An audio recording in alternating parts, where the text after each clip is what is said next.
The women's tennis team played 4 matches in 5 days, the women's soccer game versus Damon had quite an exciting ending, and the volleyball team broke a 5-game losing streak at home for a major upset. And I was there to witness it. Let's get to it. This is this week's episode of Mick on the Mic.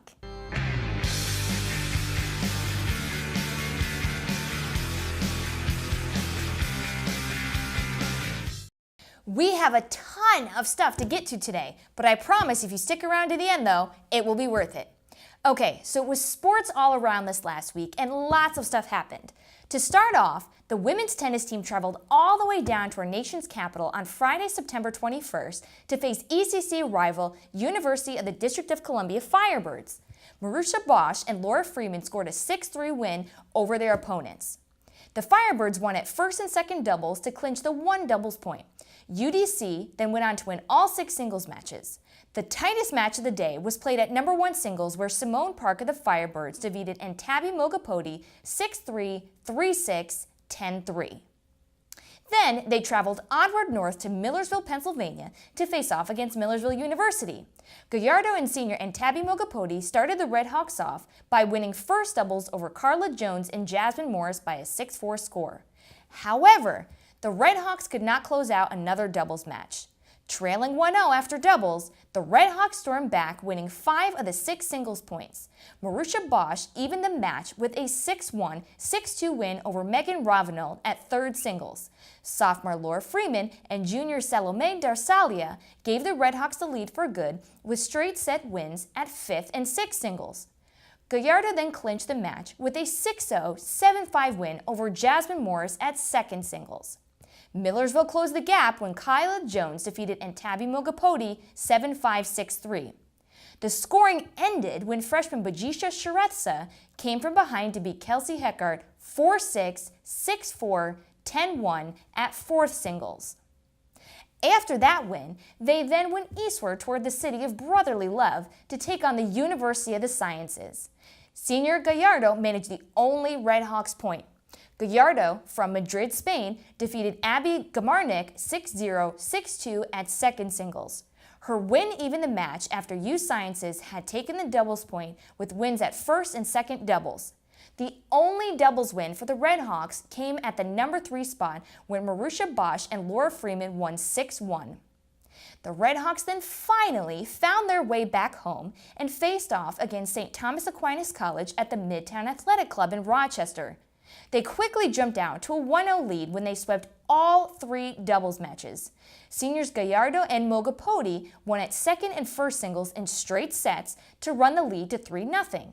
Marusha Bosch then clinched the victory with a 7-5, 6-4 win over Amelie Myers at third singles.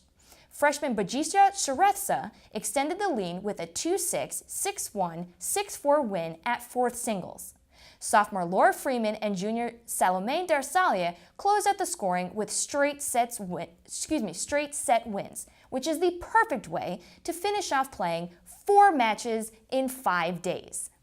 Now, jumping on over to women's soccer, the women only had 1 game during this last week, but it was a good one. Good isn't exciting, but unfortunately not because the Red Hawks won. After a scoreless first half, the Red Hawks were the first on the board, scoring a goal in the 52nd minute of play. Sophomore Genevieve Palmer found a rebound off of a missed penalty kick, making the score 1-0. The next goal came shortly after as freshman Justine Sharda lined up a shot from inside the box and fired the ball into the left side of the net. After several back-and-forth scoring chances, moments later the Wildcats were on the board.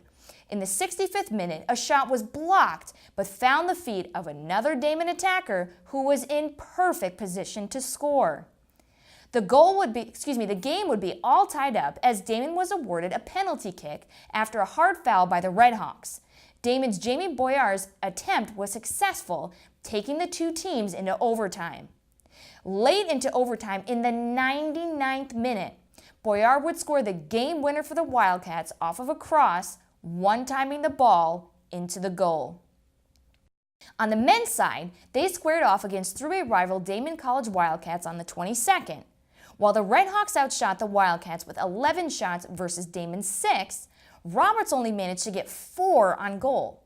A goal in the 57th minute by Wildcats defender Giacomo Bacigalupo, I think he's Italian, would be the only one they would need to secure the victory.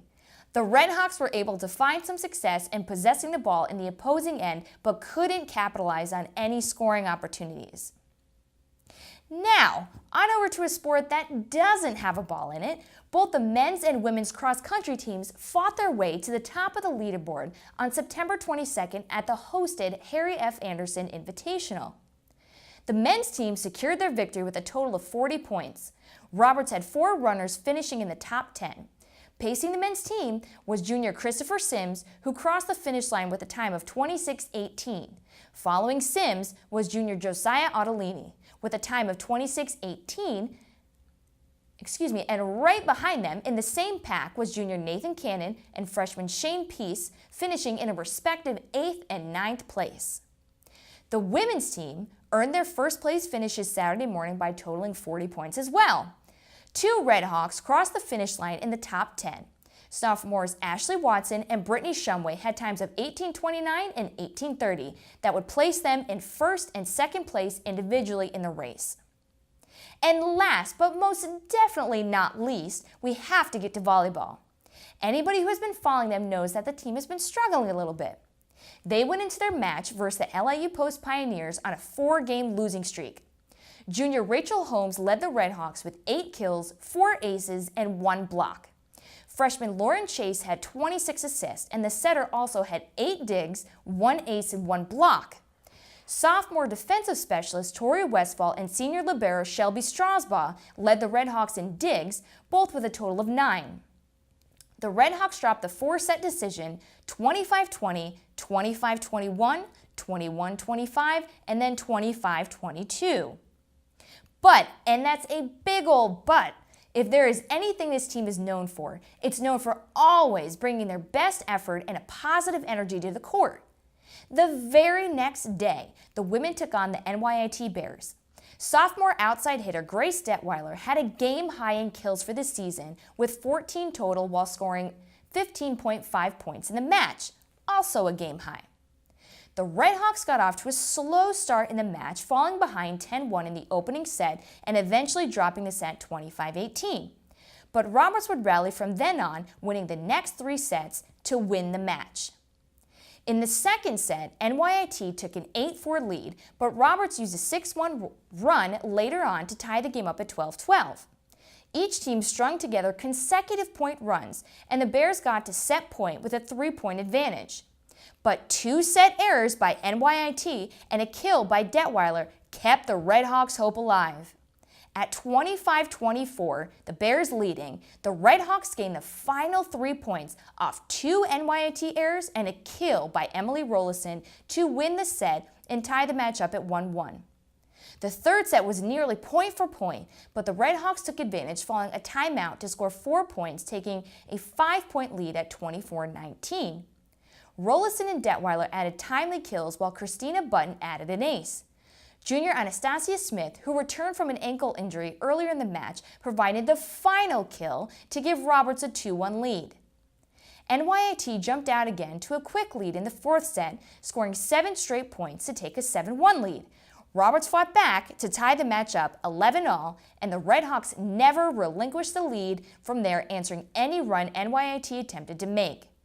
This marks the first time since 2014 the Redhawks have beaten the NYIT Bears. A huge congratulations to head coach Doug Porterfield and the women. We look forward to lots more entertainment of the same nature in the future. So we want to show you what it looks like to snap a 5-game losing streak and win your first conference game of the year, all by beating a team you haven't beaten in, again, 4 years in front of family and friends on your home court. As always, make sure to follow Mick on the Mic on Facebook, Twitter, and subscribe to us on YouTube. And make sure to tune in next week for all your Redhawks recaps. See you next week.